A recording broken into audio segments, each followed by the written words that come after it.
नमस्ते दोस्तों। नया दिन, नई सुबह, नई शुरुआत और नई कहानी विद द धीरज की वाणी। आई होप आप लोग बहुत अच्छे होंगे और प्रभु की अनुकंपा आप पर बनी हुई है। आप सदैव खुश रहें और ये ब्रह्मांड आपकी खुशियां दिन दुगुनी रात चौगुनी बढ़ाए। आज फिर एक नई कहानी के साथ हम मिलेंगे। ये कहानी बड़ी ही प्यारी कहानी है। पहले इस कहानी को सुनते हैं और फिर इसका मॉरल देखते हैं क्या है। एक बार एक पत्थर तोड़ने वाला मजदूर था, स्टोन कटर था। वो किसी गांव में पत्थर तोड़ने का काम करता था और बिल्कुल अपना काम तल्लीनता से और बहुत ही तरीके से कर। उसे हर तरह के पत्थर का ध्यान था कि कौन सा पत्थर कहाँ लग सकता है और उसकी क्वालिटी कैसे। क्योंकि वो काम में बहुत सिंसियर था तो उसके पास लोगों के ऑफर भी बहुत आते थे, मतलब बिजनेस प्रपोजल्स बहुत आते थे और उसका काम बहुत अच्छा चल रहा था। वो खुश था, संतुष्ट था।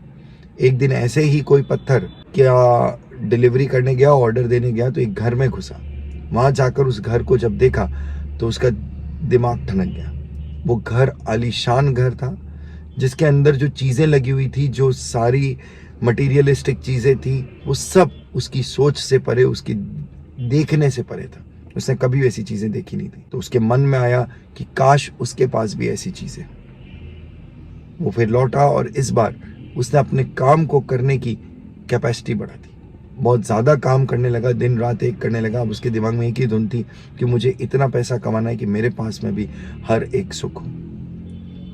फिर वहां पर जिस पत्थर पर, जिस माउंटेन पर, चट्टान पर वो पत्थर तोड़ने का काम करता था, लोगों ने बताया कि वहां पर एक फरिश्ता भी रहता है, घूमता रहता है। वो फरिश्ता लोगों की मदद करता है और लोगों का भला चाहने वाला फरिश्ता। लोगों ने ये बातें करनी चालू करी पर उस आदमी ने उस पर कुछ ध्यान नहीं दिया और लोगों की हाँ करके हंसकर टाल देता था उस बात को।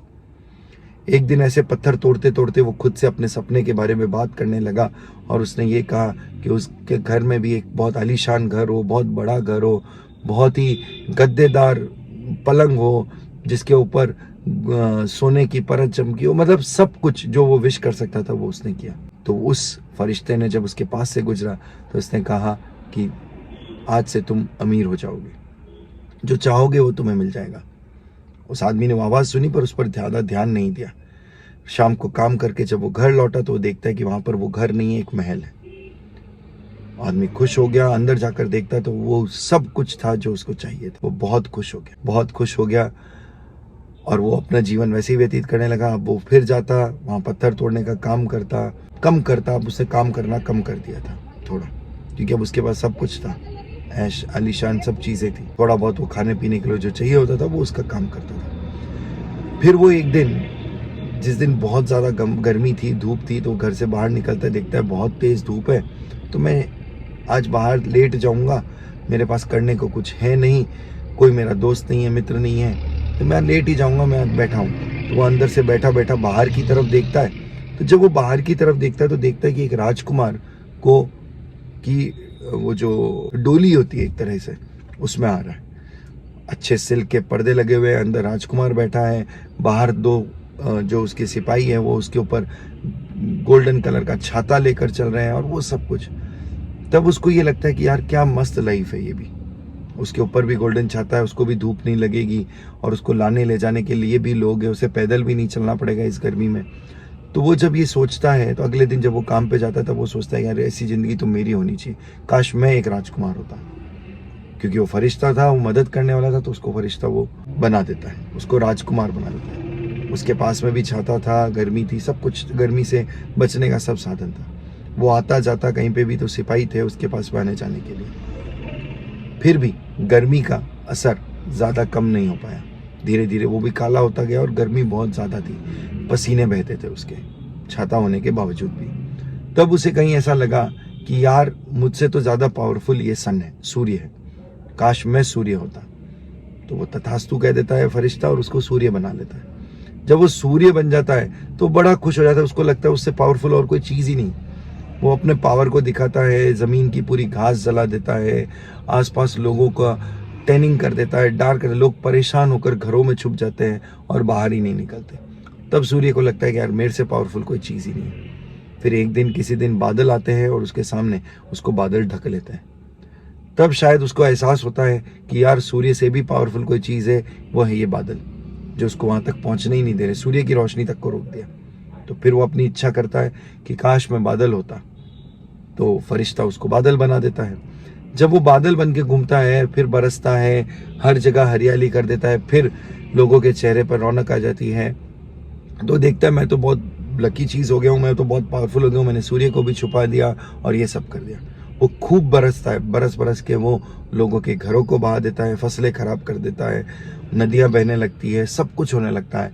लेकिन वो ये देखता है कि वो पत्थर, एक बहुत बड़ी चट्टान, माउंटेन जो है, उसका कुछ नहीं उखाड़ पाता, कुछ नहीं बिगाड़ पाता। सब कुछ बिगड़ गया, लेकिन माउंटेन ऐसे के ऐसे खड़ा है, वो चट्टान ऐसे के ऐसे खड़ी है। तो फिर वो अपनी उम्मीद करता है कि काश मैं चट्टान होता तो मेरे पे कोई फर्क नहीं पड़ता। फरिश्ता उसे चट्टान बना लेता है। जब वो चट्टान बन जाता है तो वो बड़ा खुश होता है। अब गर्मी भी नहीं लगती, अब उसे कोई ऐश आराम की जरूरत नहीं है, अब ना पानी उसका कुछ बिगाड़ सकता है, वो बड़ा ही खुश रहता है। तभी एक दिन उसको आवाज सुनाई देती है, टक टक टक। जो आवाज की तरफ देखता है तो थोड़ी देर में उसे पता चलता है कि उसी के शरीर का, चट्टान के शरीर का एक बहुत बड़ा टुकड़ा किसी इंसान ने तोड़ के अलग कर दिया। तब उसे एहसास होता है कि वो जो था वो सही था, और वो फरिश्ते से फिर मांगता है कि मुझे वापस एक नॉर्मल इंसान बना दो, नॉर्मल आदमी बना दो। फरिश्ता उसको तथास्तु कहता है और फरिश्ता वहां से गायब हो जाता है, क्योंकि अब उसे ये समझ में आ जाता है कि हम लाइफ में कुछ भी बने, हम सेटिस्फाई होते ही नहीं हैं। हम जिसमें हैं वो खुश हैं। जब तक हम खुश हैं, हम संतुष्ट हैं, हमें और कुछ नहीं चाहिए। हम दिन भर लोगों से अपने आप को कंपेयर करते रहते हैं, उसके पास ये है, उसके पास वो है। हम हमेशा अपने आप को ज़्यादा से कंपेयर करते हैं। ज़्यादा से कंपेयर बढ़ने के लिए करो, ना कि किसी को नीचा दिखाने के लिए करो। लालसा मत करो, इच्छा करो। इच्छा होनी चाहिए, लेकिन लालसा नहीं होनी चाहिए, लालच नहीं होना चाहिए। क्योंकि जिसमें आप, जब तक आप खुश नहीं रह पाओगे, आपके पास कोई भी चीज़ हो वो किसी काम की। तो खुश रहना सीखो और सेटिस्फाइड रहना सीखो। अपने से कम वालों से भी अपने आप को कंपेयर करके आप देख सकते हो कि भगवान ने आपको कितना कुछ दिया है, आप उनकी मदद कैसे कर सकते हो। ऐसा तब आपको जो खुशी मिलेगी वो इन सब खुशियों से परे हो। तो ये सब जीवन के भ्रम है कि जिसके पास ज्यादा होता है वो ज्यादा खुश होता है। आप जैसे जैसे आगे की चीज सोचोगे, बढ़ो, बढ़ने का मना नहीं है, आप ग्रो करो, लेकिन ग्रोथ के मतलब ये नहीं होता है कि आप दूसरी चीजों को पीछे छोड़ दो। ग्रो जरूर कीजिए, लेकिन लालच मत कीजिए। तो ये थी आज की धीरज की वाणी। कैसी लगी जरूर बताएं। खुश रहें, मस्त रहें, प्रभु की कृपा आप पर बनी रहे।